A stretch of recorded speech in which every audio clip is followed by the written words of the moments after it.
Jackson chair? Is there somebody short in this before?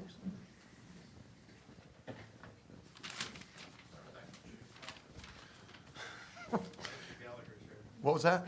John wanted that one? John's a good guy, so he'd have whatever chair he wants. Hey, just, quickly, just the best, and, we'll pray for, for Brett Rumpel. Hope that that isn't real bad for him. He's a hard-playing guy and, really, really good player, and a hard-playing guy, and he plays the game the right way. So, we'll keep him in our thoughts and hope that he's able to, recover from whatever happened there. It was great having John. I think, wanting to, schedule John and his teams. It's always a challenge. He's a tremendous coach. His teams play with incredible energy and competitiveness. And he did so much for Connecticut basketball in the state, and put the University of Hartford on the map. Hartford University, or is it University of Hartford? Okay.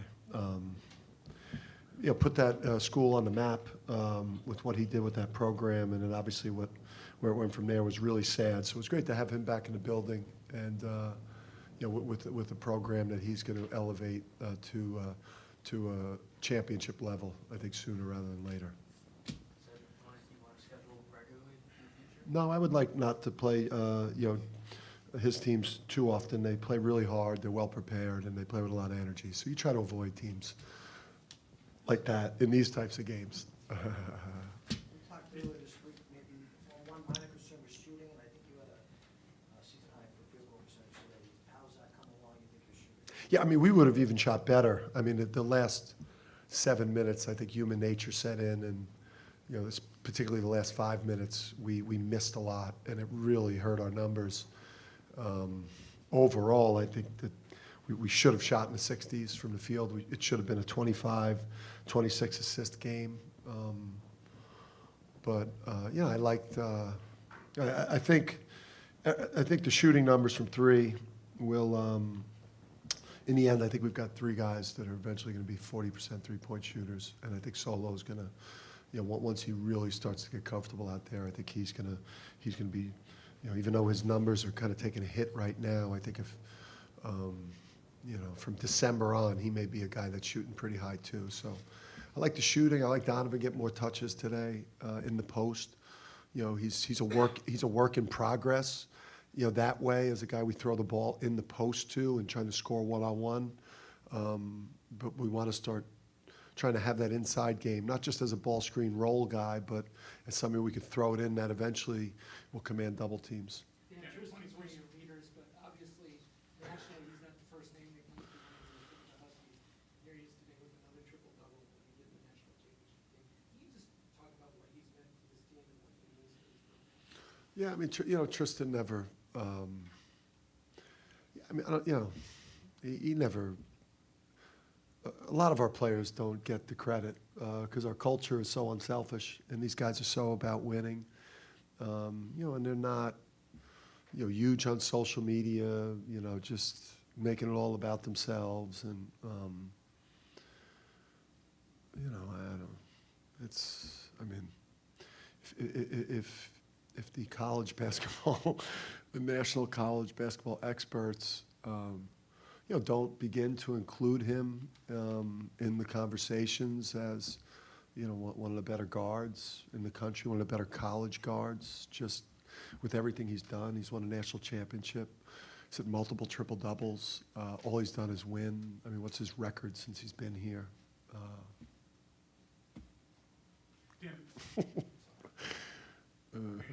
No, I'm done, I think. The 23 straight non-conference double figures. Obviously, you beat several, high major opponents along the way, but just to not slip up and even have really a close game against these sort of low majors, how impressive is that? Because you see upsets all the time or close games between low and highs. Yeah. That just as impressive as almost as being able to beat the high majors all. Yeah, I mean, listen, it tells the story of what our program's all about, and the type of people that we pursue in recruiting, that you can still everything that goes on in basketball, everything that's modeled, unfortunately, sometimes at the NBA level. Sometimes guys being uncoachable, not playing both ends of the court. Everything in college, the portal, the NIL, all this stuff, like that there still are old school families out there and kids that are old souls that are about winning and allow us to coach them and are always ready to play. There's so many things involved in how dominant we've been in non-conference, having the Luke Murray and Kamani Young, two of the best coaches in the country that do an incredible job with the preparation. Having NBA level players that are all about winning and don't care if it's them on any night, right? It's just about UConn basketball. Have they invested in this record? Is it something that's talked about? Or? None of us knew. We tried internally to get a sense of where, it felt like it's something that was hard to do. But internally, we couldn't figure out where we stood relative to it. And, Borzello told us after the last game, and we had no idea, but it felt like it was pretty special, the run we've been on. How do you think the freshmen are kind of growing now? They're, 6 games into their careers, and how do you think they're kind of growing? I think Solo, just from a defensive standpoint, so much better. And his comfortability, I thought he was the hero in New York. I mean, Samson, Hassan, a lot of people, Tristan MVP, Alex was a monster. I thought Solo was the kind of quiet hero for us, to be able to give us the minutes that he gave us, how solid he was, and big 7 points in the first half versus Texas. So I think he's in a great spot. I think Stewie's starting to figure it out. I think he's getting better every day, and I think all of our young players. Alex Caraban's going to be a much different player in February and March. Donovan Klingen's going to be, again, Jordan Hawkins in November, December, he flashed. But by the time these guys get to the end of their freshman year, end of their sophomore year, these guys are going to be much better players. That's why I think we're a really good team right now, but I think we have great upside. I think we're going to get a lot better. Dan, after the Texas game Monday night, Alex was talking about how if Hassan didn't step up, you guys wouldn't have won that game. He goes for 11 points again today off the bench. What have you seen from him accepting this role and thriving? Yeah, I mean, he was, when you go to most important players on this year's roster, in terms of being able to excel in his role, to have a veteran guard. You can't do this without a veteran guard off the bench. You can't be a top team. You can't compete for big things. You can't have a really good season without having a veteran guard that will come in off the bench and either stabilize or raise your level, who could be a pest defensively, who could get paint and create. And then he's made some technical changes with his shot, and I think from here on out, I think you're going to see a more confident shooter. I thought the way he's shooting free throws and that 3 today, I thought was big for him. Dan, you probably envisioned nights like this from Tristan when you first recruited him. Now that he's pretty much joined the ranks of the good Husky guards, how much further do you think he has to go? Yeah, listen, Tristan Newton playing all Big East level. That's how you stay, at the top of the sport in terms of having a chance to have an elite season. He's a big guard. I think he's the best rebounding guard in the country. He's a well-rounded guard offensively. He can make threes. He could drive the ball. He's a tremendous passer. He's got a resume, a true resume of where sports, we used to value winning. We used to value championships over just the raw numbers. Unfortunately, in basketball, especially at the NBA level, it's all about numbers. What numbers did this guy get? Sports used to be about the champions. We used to celebrate the champions more. And now this is a champion that is averaging, 18 a game, triple doubles. He should be talked about as one of the best guards in the country. But, people that don't watch the games, that just watch TikTok highlights, are the ones judging. They don't know shit. You mentioned Donovan's post touches. You got a bunch early, and he had 8 quick points. How much of a focus was that to get him going right now? Yeah, Donovan, just a foot, and The thing with Donovan is that he showed what he's all about. He showed what our people are all about in the program by like really pushing and rushing himself to get back for the opener.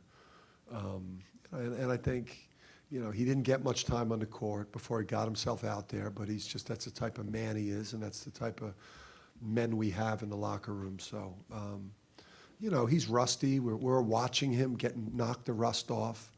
And again, he's still a young player. What we're seeing from Donovan Klinging right now, compared to what we're going to see in February and March, is going to be that development that you saw with some guys last year. Dan, how much did you know about Manhattan, say, Dutrayor coming into this game as a low major freshman, and what were your takeaways from his performance? He's been tremendous. I mean, he's really been just a guy that makes tough shots, great size. John's a heck of a recruiter to end up getting that guy in the program, and he's going to have just an awesome career there, and I think John uses him in a really, really smart way. Do you have an assistant, like, keeping you abreast of Tristan's stats and when he's one rebound away, that kind of stuff?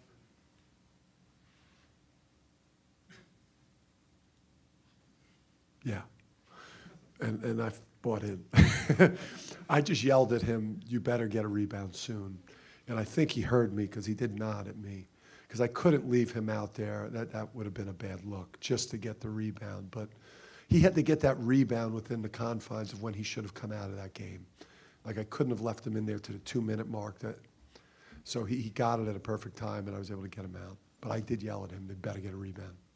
Yeah, can you talk about the leadership? There's wondering going into the season who's going to step up for these guys. But I would think you and the staff have to be happy watching guys out there, Cam, Alex working with the other guys, Tristan talking. It seems like the leadership role has kind of like rolled nicely into a new group of guys. Yeah, I mean, listen, this whole organization, we're all about culture, you know, and it starts in the recruiting process with the type of people that we want in here and what they stand for. And obviously, you got to have the talent, some of those prerequisites to take the court for a program like this. But, you know, we get good guys. I mean, everyone loves our guys. You know, the people that interact with our guys, you know, whether it's you guys or, you know, or the fans or when we travel, you know, we got classy guys. You know, we got guys that are gym rats. They're about the work. They're about winning. You see our bench during a game, and, you know, guys that desperately want on the court are celebrating the success of people that are keeping them off the court. You know, we got as good a culture as anyone could have, I think, in college basketball, and we've been building that since we got here, and now we also have the high-level talent. You know, and then again, I'm lucky to have Tom and Luke and Kamani, and obviously we also have Paul Wetterman back there, who's a hell of a self-promoter too, mostly with Rothstein. Coach, what's been the most encouraging thing about Donovan's approach post-injury in these type of games? I mean, he's on preseason All-American teams. He's a potential lottery pick, and he could care less what his numbers look like after games. I don't ever feel a sense of, like, you know, him not being happy with how he's being used or how the season's been going for him to this point. He loves Connecticut. He loves UConn. You know, he understands that. You know, he understands that shit doesn't matter. You know, this is about us winning, and he's the ultimate team guy. I mean, that's what he's telling people. I mean, you know, he's telling the media, right? He's telling the ESPN people. I mean, I've shut him down now with the media, and Bobby, I think, has got to get a grip on that situation. That's Bobby's first real controversy for him, replacing Phil. So, you know, listen, great athletes. You hope, you know, we are not rushing him back. You know, we're playing the long game here. We know what we have here potentially with the group. A game in December is not going to make or break our season. This is about being at our absolute best in February and March. But, you know, great athletes tend to recover from something like what Steph's dealing with pretty quickly. And obviously Ray had come around the team a few times last year, but how important is it for guys like him to come back Yeah, it's you know, it's great to have, I think, you know, the everything with Kevin, you know, behind us, and you know, I think a lot of healing's gone on, you know, since the, you know, Kevin's situation is behind the university, and you know, and then just the volume to have Charlie, you know, Villanueva through, to have a Mecca around as much as we've had a Mecca and Kemba and Shabazz and Ray and Rip, who is really like behind the scenes, and you know, to get a text from Jake Voskuhl on Thanksgiving, you know, who's like, you know, low key one of my favorite guys that played here. That guy was a big tough Texan. Yeah, you know, we're starting to win and play at a high level, which helps the healing, and the Kevin stuff behind us, it helps with the healing. That's important to have the legends around. Thanks, guys. We good? Thank you. Thank you.